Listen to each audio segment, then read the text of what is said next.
Ma devise, c'est vraiment l'humilité. Ça, c'est expliqué par mon parcours. La probité, je tiens beaucoup à être propre et surtout la loyauté. C'est-à-dire loyauté à ce que je crois, à mes convictions et surtout à mes proches, quoi. Alors, je déteste tout ce qui est rumeur, délation. Et ça, c'est lié à mon parcours. Je le dis souvent d'ailleurs en Guinée.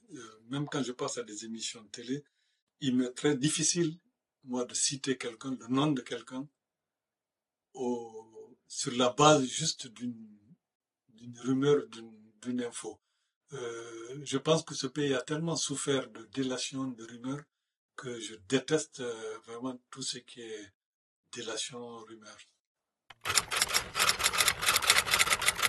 Ah oui, tout à fait. C'est-à-dire, je les comprends tellement que j'ai vécu ça, pas par la Méditerranée.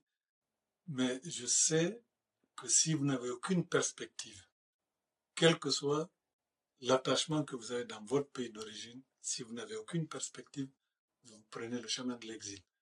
Donc pour éviter ça, il faut qu'on leur offre une perspective dans ces différents pays. Je les comprends parfaitement. Le bonheur, oui, bien qu'il est relatif, mais je pense que le bonheur, il est déjà...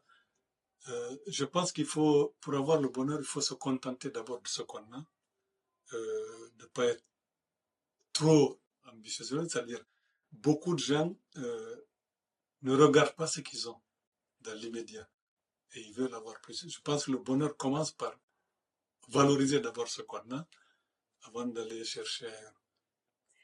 Ah oui, tout à fait. Surtout l'Afrique francophone. Moi, je ne mets pas toute l'Afrique dans le même panier. L'Afrique anglophone, il y a des pays aujourd'hui comme le Ghana qui fonctionnent, des pays comme le Cap-Vert et tout. L'Afrique francophone, notamment la Guinée, il faut absolument une véritable révolution des mentalités qui passerait par une vraie éducation.